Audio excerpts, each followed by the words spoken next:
Hello friends, आज हम बात करेंगे इलेक्ट्रोस्टैटिक्स में एक नए टॉपिक की, that is continuous charge distribution. Continuous charge distribution से हम क्या समझते हैं, पहले हम ये समझ लेते हैं। देखिए यहाँ पर चार्ज दिख रहा है, जो नोन है हमको अभी तक। चार्ज हमने पहले ही पढ़ चुके हैं। चार्ज को हमने कैसे पढ़ा है? चार्ज को अभी हमने प्लस क्यू और स्मॉल प्लस क्यू के फॉर्म में पढ़ा है, और कूलम्स लॉ के बीच में हमने इसको देखा है। और चार्ज को हमने कैसे देखा है? एक सिंगल एंटिटी के फॉर्म में देखा है। मतलब चार्ज को हमने क्या देखा है? एक जगह पर, एक लोकेशन पर क्या देखा है? हमने उसको कंसंट्रेटेड देखा है। इट मीन्स टेक्निकली हम बोलेंगे तो क्या था उसका लोकेशन, क्या था उसका? फिक्स था या प्रेसियस था? लोकेशन उसका क्या था? फिक्स था, कंसंट्रेटेड था, यहाँ से वहाँ कहीं पर वो डिस्ट्रीब्यूटेड नहीं था। ठीक है, तो वो वैसा प्रकार का जो नेचर था, that nature is called the discrete nature. ठीक है, तो चार्ज क्या था? कंसंट्रेटेड था, किसी एक लोकेशन पर क्या था? फिक्स था, स्टेबल था। उसको क्या बोल रहे थे हम लोग? Discrete in nature. डिस्क्रीट एक टेक्निकल वर्ड है जो क्या होता है, इसका एक लेबल, किसी एक एक्सेस का लेबल क्या होता है? फिक्स होता है। इट मीन्स इसकी जो वैल्यू होती है वो क्या होती है? फिक्स होती है। उसको हम लोग उसको क्या बोलते हैं? डिस्क्रिटाइज्ड इन नेचर बोलते हैं। क्या बोलते हैं? डिस्क्रिटाइज्ड इन नेचर। तो चार्ज अभी तक जो था वो क्या था? डिस्क्रिटाइज्ड इन नेचर में था। लेकिन जब हम चार्ज को क्या करते हैं, किसी कंडक्टिंग मीडियम में रख देते हैं, या किसी को इसको कंडक्टर चीज़ मिल जाती है, जिससे क्या होता है, वो फ्लो होने लगता है। चार्ज जब फ्लो होता है तो क्या बन जाती है? करंट बन जाती है। ये किसके फॉर्म में बन जाती है? कंटिन्यूस चार्ज डिस्ट्रीब्यूशन के फॉर्म में। So it becomes a continuous charge distribution. मतलब अभी तक चार्ज क्या था आपका? एक जगह पर फिक्स था, किसी एक लोकेशन में क्या था? फिक्स था, जो डिस्ट्रीब्यूटेड नहीं था। अब चार्ज क्या हो गया है आपका? यहाँ पर डिस्ट्रीब्यूटेड हो गया है। चार्ज यहाँ पर भी इतनी क्वांटिटी का रहा होगा, लेकिन एक ही जगह पर क्या था? वो स्टेबल था। लेकिन यहाँ पर चार्ज क्या हो गया है? क्योंकि उसको कंडक्टिंग मीडियम मिल गया है यहाँ पर, इसलिए चार्ज क्या हो गया है? डिस्ट्रीब्यूटेड हो गया है। इसलिए हम इसको क्या बोल रहे हैं? Continuous charge distribution. मतलब चार्ज का क्या हो गया है?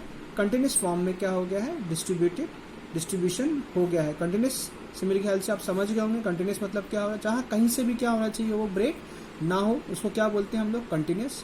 और डिस्क्रीट मतलब क्या होता है? जो कि ब्रेक के फॉर्म में, एक लेवल जिसका क्या हो? फिक्स हो और ब्रेक हो, कहीं ना कहीं बीच में क्या हो? गैप हो। इसको हम क्या बोलते हैं? डिस्क्रीट बोलते हैं। So that is called the discrete in nature, जो पहले हमने पढ़ा। अभी हम जो पढ़ने वाले हैं, चार्ज क्या हो गया है? कंटिन्यूस फॉर्म में, मतलब कहीं पर भी ना रुक रहा हो। जैसे कि पानी बहता कहीं रुकता नहीं है, इसी प्रकार से ये चार्ज भी क्या हो रहा है? कहीं भी रुकेगा नहीं, कंटिन्यूसली क्या हो रहेगा? डिस्ट्रीब्यूटेड रहेगा। अब इसके डिफरेंट फॉर्म्स हैं, कैसे ये डिस्ट्रीब्यूट होता है, इसको हम we will divide into 3 categories. तो पहली कैटेगरी हम पढ़ेंगे लीनियर चार्ज डिस्ट्रीब्यूशन। लीनियर से आप समझ रहे हैं कि एक ही जगह पर, मतलब वन डायमेंशनली यदि चार्ज क्या होगा? डिस्ट्रीब्यूट होगा, उसको हम लोग लीनियर चार्ज डिस्ट्रीब्यूशन बोलेंगे।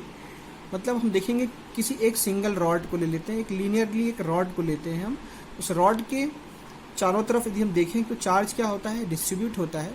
उसको हम लीनियर चार्ज डिस्ट्रीब्यूशन बोलते हैं। इसलिए भी बोलते हैं क्योंकि ये वन डायमेंशनल, किसी भी एक एक्सेस में क्या हो रहा है? डिस्ट्रीब्यूट हो रहा है। कंटिन्यूसली क्या हो रहा है? डिस्ट्रीब्यूट हो रहा है। इसलिए हम इसको लीनियर चार्ज डिस्ट्रीब्यूशन बोलते हैं। इसको टेक्निकली हम डिफाइन कर सकते हैं, lambda is called the linear charge density. Greek word है लैम्डा, इसको हम क्या बोलते हैं? Linear charge density. डेंसिटी हम समझते हैं कि क्या होती है? मास पर यूनिट वॉल्यूम होता है। तो किसी भी जो भी उसकी डायमेंशन है, उसके पर यूनिट यदि हम लेते हैं तो उसका क्या मिल जाता है हमको? वहाँ पर उसका कंसंट्रेशन मिल जाता है, कितना वहाँ पर डिस्ट्रीब्यूट हो रहा है। सो यहाँ पर लैम्डा मतलब क्या हो गया? Linear charge distribution, linear charge density. तो लीनियर चार्ज कितना यहाँ पर डिस्ट्रीब्यूट हो रहा है? तो चार्ज पर यूनिट लेंथ। तो यहाँ पर लेंथ जो है वो क्या है? सिर्फ वन डायमेंशन है। सो दैट इज वाई इसकी जो डेंसिटी हो जाएगी वो क्या हो जाएगी? Charge per unit length. It is called the linear charge distribution. इसकी यूनिट हम समझ रहे हैं, क्योंकि यूनिट क्या होती है? कूलम होती है, और लेंथ की यूनिट क्या होती है? मीटर होती है। So lambda is equal to क्या हो जाएगा? Coulomb per metre. Second number का जो है वो क्या है? Surface charge distribution. Surface charge distribution यहाँ पर 2 डायमेंशनल होगा। अभी हमने क्या पढ़ा था? 1 डायमेंशनल। अब यहाँ पर क्या होगा? 2 डायमेंशनल होगा। तो यहाँ पर लेंथ के साथ में क्या आ जाएगा? ब्रेथ भी आ जाएगी। तो यहाँ पर सिग्मा इज इक्वल टू क्या होगा? Q upon surface area. मतलब चार्ज उस सरफेस एरिया में जो डिस्ट्रीब्यूटेड है उसको क्या बोलेंगे हम लोग? यहाँ पर सरफेस चार्ज डेंसिटी। इसको सिग्मा से हम डिनोट करेंगे। इसकी यूनिट क्या होगी? Coulomb per metre square. मतलब पर यूनिट एरिया में कितना चार्ज हमारा डिस्ट्रीब्यूटेड है उसको हम क्या बोलेंगे, सरफेस चार्ज डेंसिटी या सरफेस चार्ज डिस्ट्रीब्यूशन।